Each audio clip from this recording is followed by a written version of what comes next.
welcome to Life Coaching Today Presents, hosted by Kadana.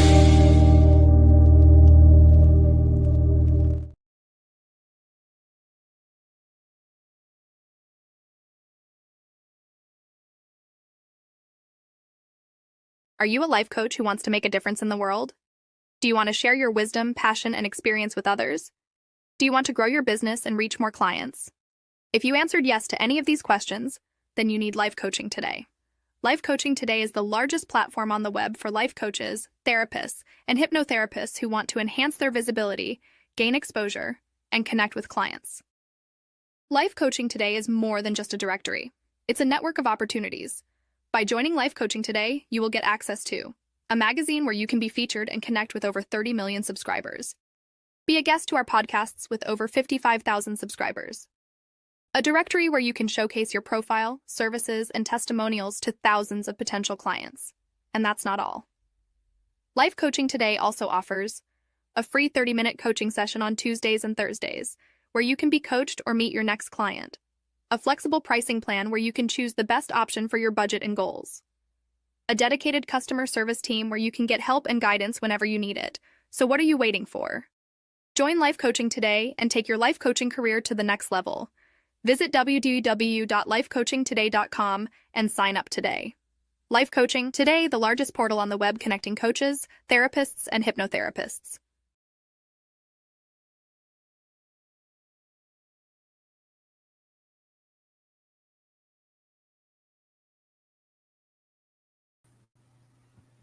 Well, good morning, everyone. Good morning. Good morning. Why did I forget to add myself to my own stage? I don't know, but good morning, everyone. As Mary Gray, CEO, Conflict Whisperer, doing all things, and it is so nice to be back. Last week, listen, your girl gets sick so often, it is almost ridiculous. And hopefully by the end of this week or early next week, because I guess it is the end of the week, I will have some answers why it has been like literally the last 7 weeks that I have been in and out of sickness with my fibromyalgia, and there is something else that I'm going to find out, discover what has been layered on to that is making my symptoms worse. So that's good though, but I'm still here. I'm still standing. That's the goal every day. So I'm excited to be here with you all this happy Thursday morning, July 17th. And I wanted to do something light today. I didn't want to have anybody that I talked to. I just wanted to do something light, something different, and just do a let's chat session, right? Because I read a lot of news, y'all, a lot of news. I read a lot of stuff. And so I was like, you know what? Some of the things that are out in these streets are real wild. That's all I'm gonna say. Real wild in these streets. So I wanted to talk today about some things I've seen in the news that are chattered up, all kinds of things. And so, like I said, I want to do something light. And you see, I'm kind of like, I feel like I am overdressed this morning, and it is for a reason and for a purpose, right? I've got the gold earrings on, I've got the necklace, and I love this is a new style this year, right? Where we're doing like one type of necklace on one side, the other side. And so I'm a little dressed up for a purpose, because one of the first news stories that I want to discuss this morning is why it is that some women can't get dates. Now, hear me out when I say this, that I am not like a dating chica. I'm not out here being a matchmaker, but it is really interesting how people say, oh, well, women can't get dates or whatever. And so I discovered something called the pearl theory, hence why I am wearing pearls this morning. And I was like, the pearl theory, like what? Because I am now a 50-year-old chica. And, we got these young people doing wild stuff, crazy stuff. Hey, Hashim, good morning. And so I'm just like, listen, it's time to catch up apparently with the young folks, or the little people, as I say. So here's the thing. It's called the pearl earring theory, or just the pearl theory. And this is the reason why apparently Gen Zers think that they are not dating. So you're like, what is that? Just like I was like, what the hell is that? And that means that apparently men who see women wearing pearls, see my pearls, that they're high maintenance. They're high maintenance, y'all. So I'm going to be really clear that they're intimidating, that if a woman wears pearls, pearl earring, pearl necklaces, that they're intimidating, they're high maintenance, and they are too expensive to approach. Hashim, help me out here. Tell me if that's true. Somebody tell me if it's true. I think that it is an interesting conversation because for a lot of women, pearls were just a classic standard. And now if you're wearing pearls, men aren't approaching women anymore. They're like, no, I don't want to mess with you because you have on pearls. And I didn't realize that pearls was, well, no, let me not say that. Because I think it's true. Good morning, Gail. All my people joining on Facebook Live. Okay, so honestly, let me say this. Pearls were a thing for special occasions, and imagery, right, is really important in the world. But we need to be able to detach what we see in movies into what it is for real life, right? So in movies, it's always the wealthy women that have the pearls on and so forth. And so I think our brains are getting inundated with these images, and then we cannot decipher what is reality versus what's on TV. So so it's saying that, yes, pearls make us feel special. Pearls make us really feel really, really girly. Like, honestly, this is my first pair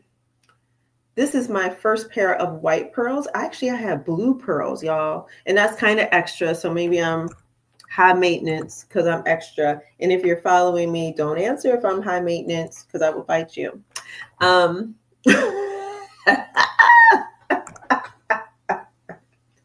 Oh my goodness. Someone saying that there's no heterosexual male is looking at a woman's pearls. But here's the thing. This is heterosexual dating, y'all. Heterosexual dating rules, challenges. And so it's like, listen, women are out here wearing pearls and not getting dates. Okay? Because straight men are like, oh no, if she has pearls on, she's expensive. She's got, she's going to make she's high maintenance. So here's the thing. I was like, okay, this can't be real, but it's real for some people. Everyone wants to find reasons why they can't date. But I did find a counter to this, and I was shocked, and I don't want to talk about it too much because it creeps me out. Okay, it really does creep me out. And I've got two sons, and I'm going to have to ask them their thoughts because right now I don't have any nail polish on. And I'm not a real nail polish girly because I'm the girl that goes into the nail salon and walk out and mess my nails up, right? So on occasion I do the gel nails. On occasion I do press on nails. So here's the counter to the pearl theory. So women, here's the thing. If you want to get a date, apparently you need to wear red nail polish. And this one is called the red nail theory. Now, here's the thing. Red nail polish, allegedly, right, is more attractive to men because it reminds them of maternal figures. Sit with that for a minute. Ew. That's all I'm going to say. Ew. Ew. I don't even know how to function in that space. My brain is like, wait, what? Because for me, maternal figure means like mom. Ew. I'm just gonna say ew. I just don't even know how to process it. It really is interesting, because I don't have the mind of a man. Um, so somebody's gonna have to tell me what that looks like. And in September, I am actually going to have an evening show of men, um, discussing. We'll have a great discussion. It'll be like a 2-hour discussion, y'all. So I can't wait for you all to join me for that. And I just think that I have some questions for men. These men on the panel are going to be fantastic, but it is a real interesting. Well, that is true, and this is a point. And I'm telling these stories in jest. I'm saying these things in jest because in this world currently in 2025, we are seeing people dating less. And it has occurred since out of COVID, right? Because people didn't have those connections. People didn't know how to connect with each other during COVID, after COVID. So the dating world has been and has become almost like a war zone. We're fighting over who should pay for meals. We're fighting over where is an appropriate date, coffee date, going to the Cheesecake Factory. Y'all remember the scandal about, oh no, you should never take a woman to the Cheesecake Factory. I don't know if y'all ain't never had a peach Bellini from Cheesecake Factory. I don't know what kind of life y'all are living. And so, and so we're listen, with the economy, I would say people you don't even have extra money to date, right? And so there's men who aren't asking women out. Everyone is kind of staying in their own lanes, but also having fights amongst each other about this dating world. And there's movements. There's the 4B movement or something like that, where women are like, I refuse to date. I refuse to date men. Whether it's because of political issues, they don't want to get pregnant. All kinds of things are happening and swirling in this world. But I'm going to say something and share a story with you all that I was like, wait a minute, in the space of all this sharing, there is a Gen Z couple that went, I don't know, that blew up. I'm going to say that. Who they're planning on getting married, I think this year, next year. And they wrote a marriage contract. So they have discovered a way to counter all of the fuzzy stuff in the air around relationships and now marriage. So they wrote a marriage contract. Now, here's the thing. I am a conflict girl. I believe in negotiations. I believe in, and people get upset when I say that word negotiations, but literally when you're sitting with your partner and you're saying what your needs are, they're telling you what their needs are, and then you negotiate in the space of how can I meet those needs? Can I not meet those needs? All of those things. So it is a negotiation when you're having a conversation with your mate, right? So I don't have a problem with that. I think this is fantastic. Now, where I'm challenged, I'm not necessarily a prenup girl, but there's people out here who believe in prenups. And here goes this young couple. They're in their 20s, early 20s, when some of us were still in college doing college stuff, that are getting married, and they have decided to write up a marriage contract. And they went viral because of some of the things in there.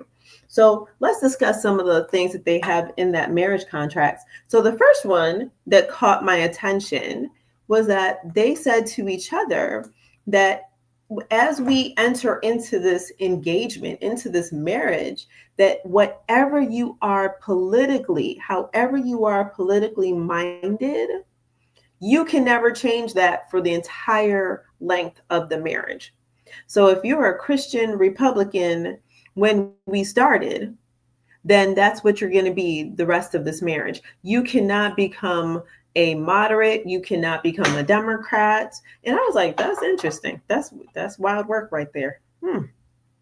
That's interesting. Like, so you can't have any maturity. You can't mature in thought. So mind you, these are 22-year-olds, 21, 22-year-olds.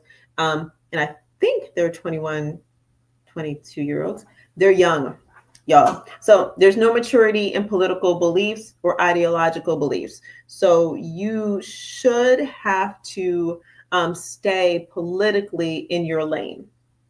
That's the first thing. The second thing that was eye-raising was about income. So they believe, and they wrote in their marriage contract, that incomes must be a 50-50% ratio to prevent financial power issues, meaning they have to earn the same amount of money. I feel like I need to take my glasses off so y'all can see me blink. Now, obviously, these are young people who are early in their workforce game. And so, good morning, everyone. So I'm a little confused because they really believe that they can only make the same amount of money, each of them. So imagine this, your mate tells you, like, listen, love, you cannot make $75,000 while I make $50,000 because now there is no equity in the home. So I don't know how they're going to get around that, because guess what? The work world doesn't move like that, right? It makes no sense. I don't know who they sat down with, but these are young people. But they think that this will prevent any conflict in the household when it comes to power. Now, here's this, right? I believe financially, this is just my personal opinion, that if you're going to divide bills based on how much you make, how much every person makes, and they contribute.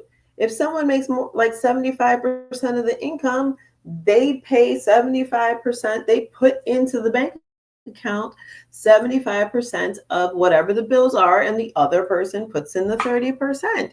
That's kind of like more parity. That's more equitable. Maybe tell me if I'm wrong. Tell me, y'all can argue with me. But this whole 50-50 thing is wild work to me. I don't, and not only the 50-50, but the ability to say that when you go to work, you can only find a job that you and I are making the same amount of income. So that's another delusion, but if that's the right word, delusional on that one. But y'all gonna love this. Y'all are going to love this. And I have heard a lot of people say this out into the interwebs. They have a marriage expiration date.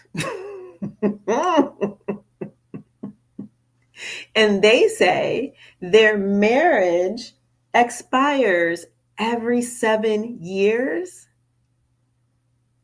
and they have to reapply. And they put that in there. They put this in their contract because they said, well, we married young. So in 7 years, it expires. So you might have to, we can reapply and come back together and see if this is what we really want. Now, listen, I have heard people say that. I have literally heard people say after X amount of time, then they should come together. Now, granted, I think if grown people are in a relationship, you have the ability to sit down at any point in time and be like, do we really want to do this? Do we want to continue this? Do we really want to be married anymore? I don't know why you need a contract.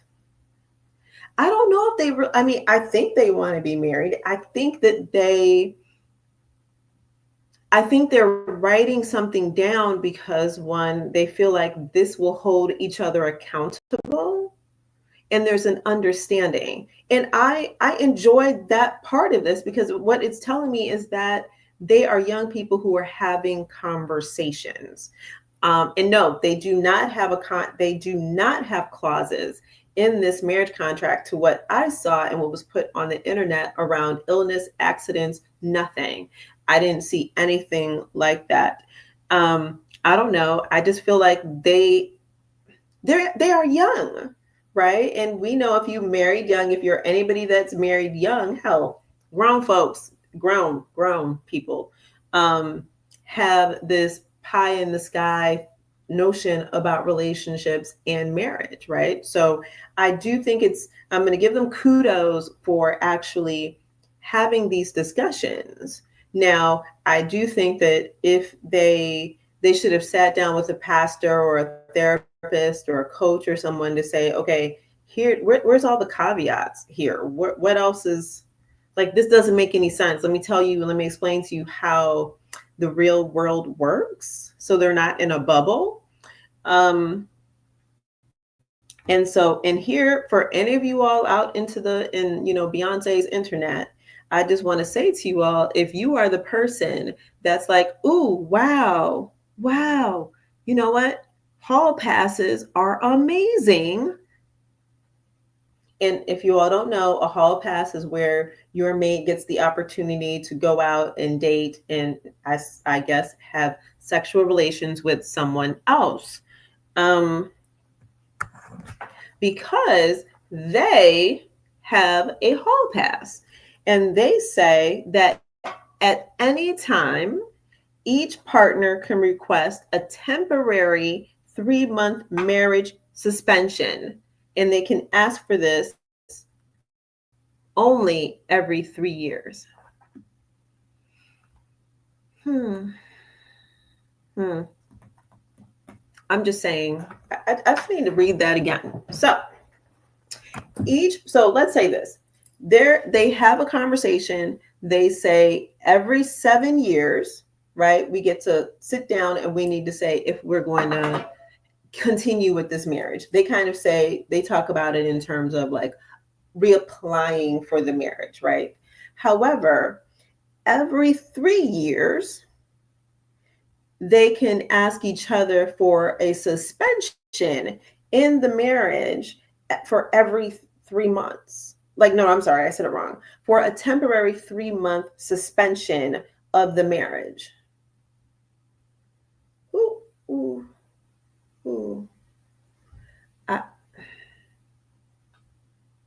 I don't know. I've been sitting with that for a while, because I'm just like, so my husband comes to me, and I'm not married, y'all. So hypothetically, my husband comes to me and we agree that, here's like, it's year 2. No, I'm gonna give it year 3, right? Because we're still living and happy and glowed up because we're married. And I'm like, you know what? I need out of this marriage for 3 months. And I'm just going to go live my best hot girl summer or whatever. And whatever men do. So we're just going to suspend our marriage for 3 months. And you go do whatever you want to do while I'm still here, sitting here waiting for you. I'm confused by this. That one is a wild one right there. And they continue to have the caveat, that little asterisk going, because we're young. I see a comment that says they don't want each other to grow. They don't want each other to progress. And they don't really want to commit to each other. They don't want to be married. They just be married. They just want to get married. Ooh. And listen, that get married thing is real. Because I refer to it as somebody just, I don't know about men, but I can only speak to women and how I coach women and so forth. And I see a lot of women who just want the body. And when I say the body, I mean the body of the man. Like they could literally put different men in the space of the title husband, and they're very happy in that space. I just think these young people need a little bit more guidance. I think that they need somebody who can say, this doesn't make any sense, or this is going to harm your relationship. And that is just something that, some people, like I said, I give them kudos because they are having this conversation, they are chatting, they are definitely thinking through some things that I don't think a lot of people think about, right? So that's their marriage contract. I'm stuck on the you can't change ideologies, because we should, as humans, be mature enough or work on our own maturity to grow. And apparently they don't want that. Because at 19, 20, 21, most young people, they follow along with their parents' political ideologies. So I don't know. That's a weird one. A weird one. But I give them credit. I give them credit for asking the question. Now I'm going to talk about something controversial, and I want y'all to know I'm going to use my quantifiers of some, because it's not all, because this has been debated over and over and over again. We're going to stay in the marriage realm right now, and this is wild to me, because in the marriage vows, it discusses for better or worse, right? For better or worse. And I have to pause and I have to say that the marriage vows are not biblical. I just want to let y'all know that they are not in the Bible anywhere. So you can do the research. The marriage vows were written by a priest way back in 1500 something. And I can tell you that they had different versions of them, because the final versions of the marriage vows were written, I think, in 1629 or something like that. And the only reason I know this is because my country, St. Kitts and Nevis, that they became an official island in like 1649, something like that. My dates are a little off. So the marriage vows were written by a priest. They had different versions of them. And so they are not biblical, but people say them, right? We, in modern history, in that time, in modern marriages, people say the marriage vows. Okay. So, and we know that there's one line in there that says for better or worse. Now, excuse me, when I was married, I can tell y'all, I don't remember what we said, because I'm not too sure if we said the marriage vows or if we wrote our own. So I'm a believer because I know that the marriage vows are not biblical. I'm like, listen, y'all can go up there and say whatever the hell you want, because your union is your union, right? And that is, if you're saying under God, that's fine. But the marriage vows were written by a human. Okay. They were not. So, because some of y'all out here believe the marriage vows were written by God, and they're not. So, but here's the thing, I have known for a very long time that when a woman gets sick, right, it's a challenge for some men when their wife gets sick. And there was a story that was circulating about a woman she didn't even ask what to do. She was just like, oh my God, I'm dumbfounded, because she was diagnosed with, she had been married, is married, now heading towards a divorce, apparently. She was diagnosed with a brain tumor or brain cancer. And after the diagnosis, her husband left her. Now, what made it shocking was the fact that he sent her text messages. Lord, this man, he sent her text messages, and he let her know, one, that he had emptied out their bank accounts, wiped them to zero. Now, I want to tell you something, because I'm a trained divorce mediator. A spouse, if you're like, oh my God, I can't believe he did that. Well, guess what? By law, he actually has the right to do it, because it's marital money. He can do it. Morally, it's raggedy, and he's trifling, right? So he sends her a text message, a series of text messages, tells her that he has wiped the bank account, left her with $0, saying that he cannot handle this. This is not what he wants for his life, and that she should be happy for him because he is taking the money to go live his life, and because he's doing this because he knows that she's going to die and he doesn't want to stay around for it. I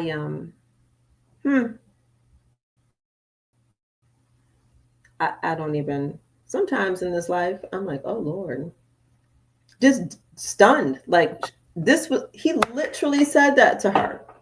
Like, she should be happy for him because he's going to go live his life. Now, see why this is so shocking. And I said, I've known this because my mommy's a nurse. So we've talked about this a lot. My mom is a nurse for over 30 something years. And, there's some statistics out there about the better or worse concept in marriage when women get sick and when women and men get sick. Okay. And let me just say that some of the research that was out there has been retracted because they were saying that men leave at outrageous numbers.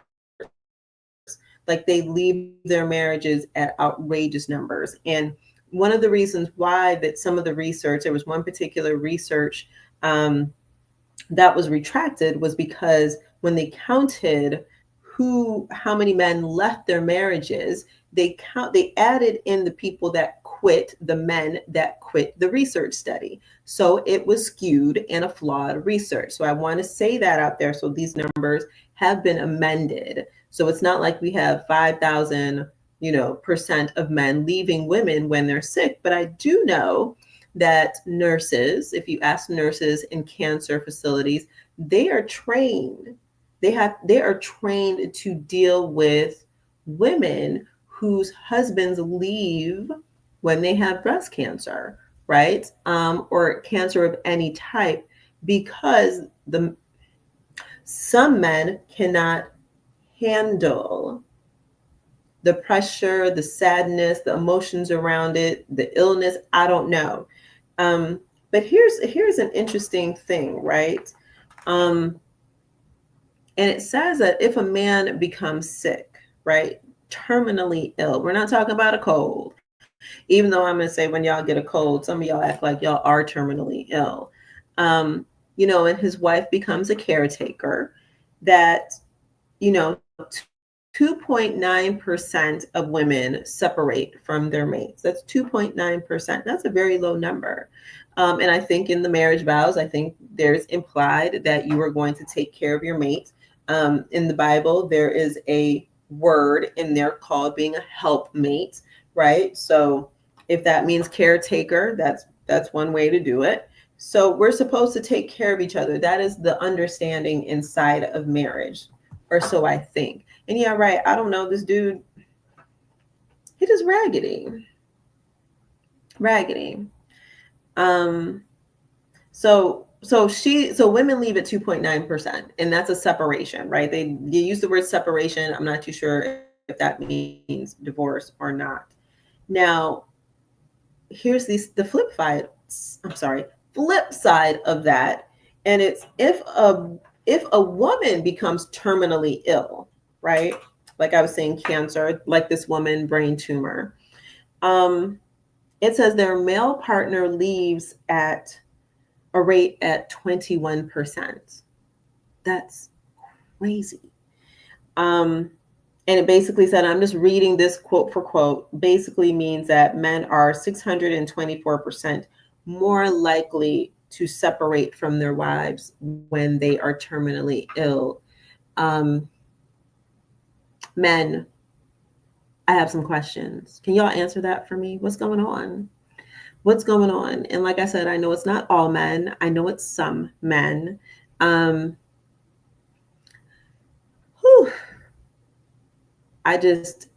just an interesting thought, right? Like, think about it. As we're getting older, I mean, it's one thing if you're a single person. I think single people need to make accommodations for themselves, right? We need to make financial decisions on how to move in life when they become sick, right?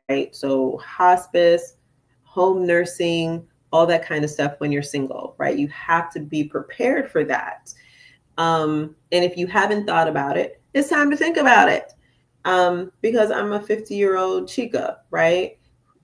I have children. Maybe the plan is my children will take care of me. I don't know. I guess I got to ask them. Or are they going to put me in a home because they got mad at me? I don't know. So, but when you're married, I think there is an expectation that your mate will take care of you for better or worse. And I guess when, listen, like those other people have a marriage contract, I just wonder if we need to have a conversation, not if we need to, we do need to have a conversation about what worse means and how far does worse go for each person. And that should be a conversation before you get married. Because if illness is something, a terminal illness is something that breaks somebody, and they're like, oh no, I can't deal with that, then we need to really have a sit down conversation. And like I said, some of those statistics were still, they're messy, they're flawed. Like I said, that's why I explained that some of these numbers are a little flawed. And so I saw somewhere it was like really only like 4% of men are leaving.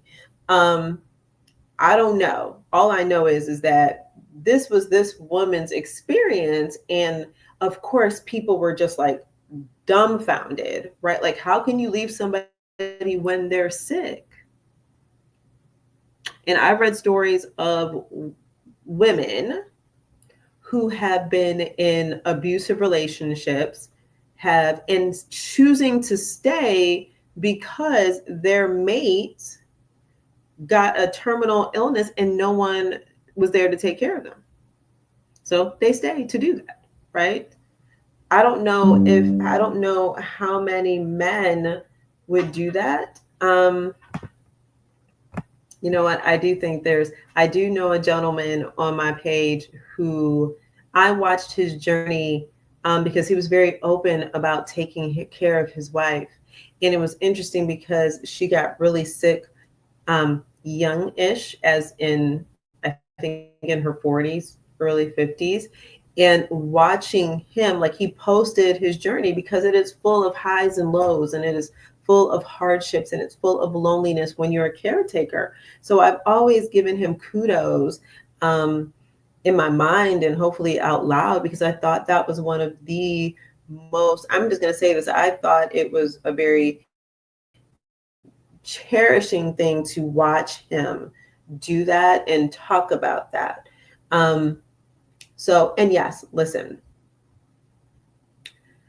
there might be, and I'm going to say might, that, well, okay, so you know what, let's talk about the worst, right? When they say better or worse, because in my comments, I see someone saying like, listen, women leave men when they run out of money.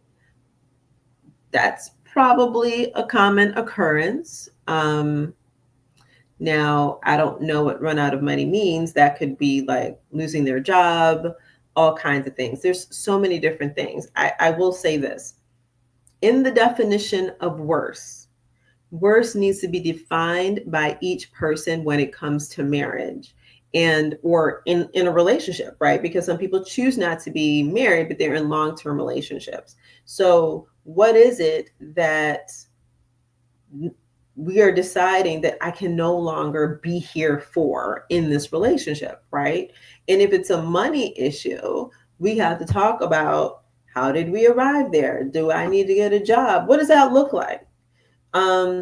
What does that look like? Because those things are important when you get to define the word worse. And a lot of us don't even think about that. We just assume that we're going to be a ride or die but we don't know when we hit that brick wall of worse, are we still like, and it knocks you down flat on the ground, are you going to get up and be like, okay, I can climb that wall? Or are you going to be like, okay, I'm turning around and I'm walking away because I'm done? And so whether it's a money issue, whether it's cheating, whether it's, I don't know, emotional issues, physical abuse, what are we staying for? What is worse for you, right? How do you define worse? And I don't think we talk about that enough. We don't discuss, like I said, no one thinks, and people get really upset about this idea of someone, your mate, going in and taking all the money out of the account, bank accounts. But the truth of the matter is, like I said, is that it is marital money and they can do it. Now, when you go to court and you put down that, guess what, they wiped me out, that may not look favorable to the judge. You might be able to get some of that money back in the negotiations at a larger settlement or whatever. But what else is there to give, right? And so I hope that woman gets really good therapy. I hope she lives a long time and lives out this. This has really got me thinking about what is worse. How do I define worse now in my, as I turn 50? What is the definition of worse now? And what is the definition to you of worse? If you're married, if you're unmarried and single, have you thought about what worse means for better or worse? Because everybody is going to ride a roller coaster in the relationship. Marriages have highs and lows. So what is the worst there? And so I want to tell you a funny story, a shocking story that kind of also had me dumbfounded. And this is in the realm of healthcare again. There is a man, and I'm just going to give synopsises because I'm not remembering people's names and the foolishness. But a man was just arrested here in the United States. No, in England, I'm sorry. Because he was pretending to be a doctor. And it didn't say what type of doctor it was. I'm assuming he had to be a surgeon because he was performing circumcisions.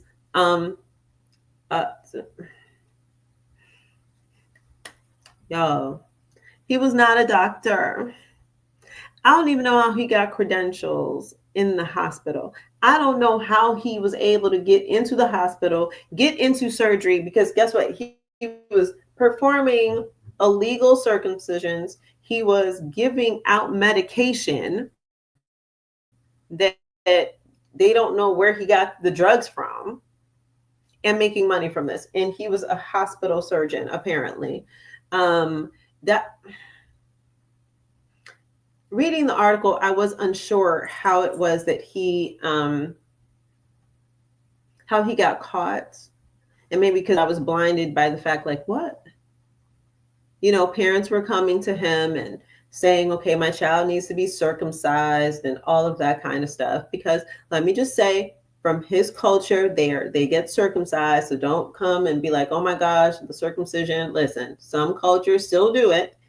And so we're going to let them live their best life, but we need to do it the right way. And y'all, come to find out, this man was a whole taxi cab driver. And he was just like, listen, I'm just really good at circumcisions. I'm just really good at circumcisions. That was his thing. Why are y'all acting out on God's planet? I don't understand.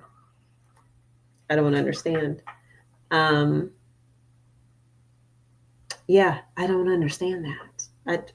So I just want to read a couple. This is an interesting comment. A comment that says, and if you all don't know, I always do a Facebook Live when I am doing my podcast because I think it's really interesting to have this interaction So you can find me in this podcast. Just look up my name, Kadada Esmera Gray, or you can find the Conflict Whisperer on Facebook, and I'm live there as well. And so one of the comments says, I don't believe for better or worse exists in most cases. I think it is really better or for better or better. When worse happens, in most cases, they switch up. There's a possibility to that. There is a possibility to that because guess what? I'm going to tell you that once again, when we do not have a definition of the word worse in our relationships, and that has to be mutually agreed upon. Think about it. We have to be mutually agreed upon on everything in our relationships. We should be, because that's where the conflict comes from. Because we all have a different understanding. We all have a different definition of words. So when worse hits and someone goes, oh no, I can't deal with this, then the other person is like, oh my gosh, I can't believe they are behaving this way. I can't believe they harm me this way. I can't believe they have the audacity to behave in a manner to which this is inappropriate, right? That means they don't love me. They don't. And listen, I'm going to tell you something. That doesn't mean they don't love you. It just means they're worse. They have hit the worst wall and they fell out and they no longer want to do that anymore. Right? That's why I'm a firm believer of having the conversation around what does better look like in your relationship and what does worse look like in your relationship, because that's real. And so if you feel like someone has switched up on you, what they're showing you, what they're illustrating to you is that they have hit the wall of worse. And I'll use this again. Worse is they hit the brick wall. Worse is the brick wall. They've hit it and they have fallen out. And they have to make a decision whether they're going to go over the wall with you or they're just going to turn around. They're going to get up and they're going to turn around and go the other way. And you can't, in reality, right? It's good for me to say you cannot be upset with someone who has now hit their wall and made a different decision. The conflict really comes into play when you have not had the conversation, so you don't know what the worst looks like. That's where the conflict is, because your definition of worse, which is, oh my gosh, I'm really ill, I'm really this, I don't have any more money, I lost my job and whatever. That's when you're like, okay, but I think that's when I need you the most. And the other person is like, nope, nope, I can't deal with any of this. I can't deal with a lack of money because for them, that might trigger something in them that they might be like, oh my gosh, no, I can't, I'm going to be in poverty. I'm going to be this, I'm going to be that. That might be too much for them, right? Respectfully. So that's a huge conflict. And I go back to that marriage contract and I'm like, wow, there might be something to be said about that, like writing these things down. And I'm going to mull that over and think about it. Okay, like if I'm married again, would I write a marriage contract that discusses and lays out all of these things? Because guess what? I don't know. Marriage contracts they're not binding. A prenup is binding. And you can write all kinds of stuff in the prenup, right? So it's an interesting kind of, but that story, listen, y'all, I'm just going to say, when you are out in this world looking at, when you're looking at relationships, take some time. I don't want this to be a relationship conversation, but I mean, good Lord, take some time, right? It's okay. If you're going to wear your pearls, wear your pearls. Be happy wearing your pearls. There's nothing wrong with it. If you like red nail polish, wear your red nail polish. Now, men, I'm going to say it again. I don't understand why men think that is maternal. We had a comment that said red nail polish is classy.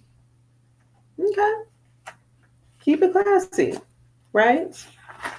Do you in the healthiest way of you. That's all I have to say. Now here, because I think I'm bashing Gen Zers, right? I'm not, but I think they are very different. And guess what? We raised them, right? Because I have Gen Zers. Here's an interesting conversation. So Gen Zers, and I can say this, like, so imagine when you make a phone call, because apparently Gen Zers don't like to say hello on the phone. Think about that. You make the phone call and you say hello, and they don't say anything. That's weird. Or they believe like if they call you, they believe you need to say hello first.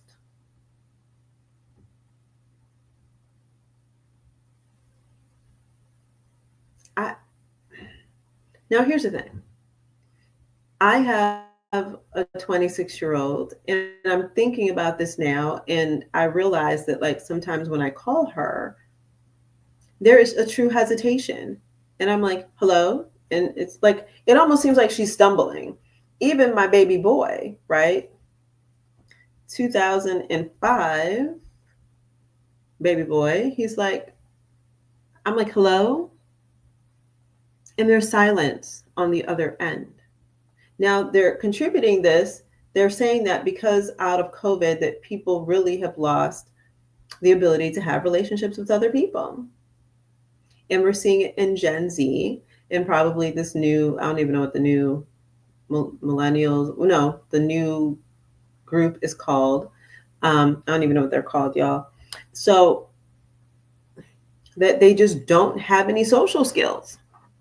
Because one of the other things that they're talking about is that they're calling it the Gen Z stare. So if you ask them something, and they're saying it, go into a retail store, they're saying like they're seeing it in Starbucks, and you say something, hey, good morning, and they're just staring at you.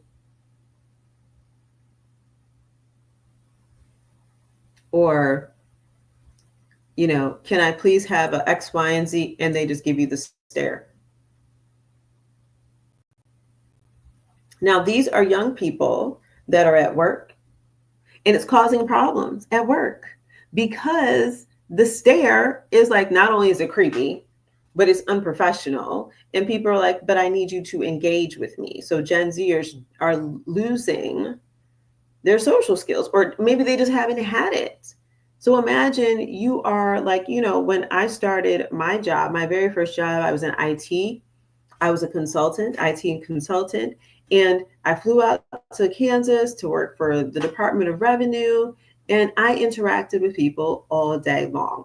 On the phone, I interacted with the client, we had conversations, we built relationships, whatever. But now they're saying that the Gen Zers have a stare. They are staring at people and not interacting with them. So they're just like, just staring. That's crazy. That's crazy. So I'm just going to say, you know what? You got to talk to your young people. We have to do a better job. We have to give them the soft skills that are needed to be successful in life, because we do have intergenerational workforces. And so, and let me tell you something. The stare is beyond impolite. It's just unacceptable in life in general, because you don't know what someone's thinking when they're staring at you. If you're trying to interact with someone and all they do is stare, it's a weird kind of, for a generation that really loves to, and we have cultivated this. I just want to say we should own, people of, my age, we need to own the cultivation of children who are now young people who have had conversations repeatedly over phones. And I'm not talking about they're saying hello, because apparently Gen Zers don't like to say hello on the phone, but they live their life via text, right? That is okay, let me just text you my thoughts. Let me just text you, we always joke about women out here sending 50 million and a half text messages, right? But now we have the stare. Let me perfect my stare. But I'm going to tell y'all something right now. But if I stare at you like this, I promise you, I'm thinking you done lost your ever-loving mind. And I am kind of like working my way towards don't say something to them that might cause a problem. But if I stay there,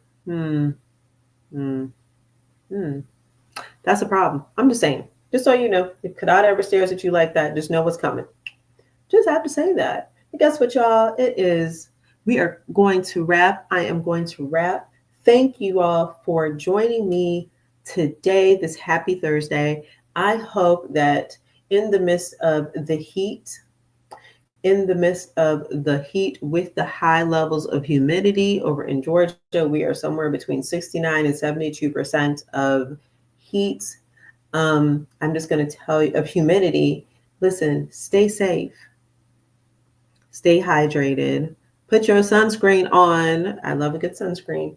Put your sunscreen on, and take care of yourself and do something fun and be mindful of how it is that you are interacting with people and how you're interacting with the world. Because what we're putting out energetically is not positivity. It is not happiness. It is not healthy. We are not bonding with people that we need to be bonding with. And we are just causing mass confusion in this world. So going forward, do something fun. And I hope that everyone has vacation planned. I hope you just do something fun. Go play at the pool, take your children, take your mate, go to the pool, go swimming, go tubing. That's one of my favorite things to do. So I've got tubing on my list for the end of the month. Yay, because I like to play in water. And actually, y'all, I'm telling you something, I can drink and tube at the same time. Ooh, y'all didn't know that. So I'm gonna have to show y'all how I do that next week. So I am signing off now. It's been a pleasure. So till next time, Kadada as Mary Gray, your conflict coach. You can find me everywhere. Just Google my name. Bye, y'all. One of the biggest challenges for coaches, practitioners, and hypnotherapists is getting clients. As coaches ourselves, we know how difficult it is on social media to stand out and gain credibility. That is why at Life Coaching Today, we connect coaches like you with clients. It all starts with our directory, where it's possible to create a profile that gets the right exposure with over 12,000 hits a month. You can gain credibility by writing for Life Coaching Today magazine, add videos, be interviewed on our podcast, teach classes in the community, and sell your products directly from our website. Not to mention, we actually connect clients who are actively searching for coaches who can best serve them. So if you are struggling to get clients, have Life Coaching Today help you get more clients. Go to lifecoachingtoday.com.